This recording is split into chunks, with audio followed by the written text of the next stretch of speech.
Next is CSPTC15, which is the development environment.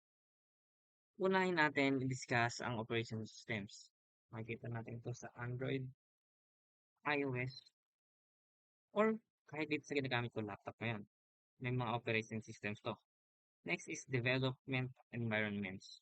Widely embraced integrated development environments, which is naka-include dito yung Xcode para sa iOS at Android Studio para sa mga Android. Specialized APIs.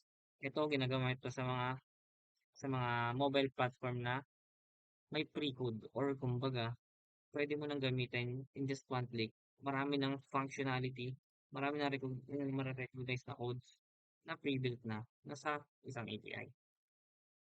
Next is cloud system for mobile backends.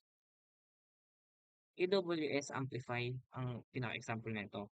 Nandito rin yung Microsoft Azure. Ang ginagawa nito, this service encompasses functionalities like file storage, push notifications, real-time databases, and user authentication. Sa specialized APIs naman, these APIs may include features managing analytics. Dito naman, may iba naman tayo, environments for game service. Makikita natin dito yung game engine.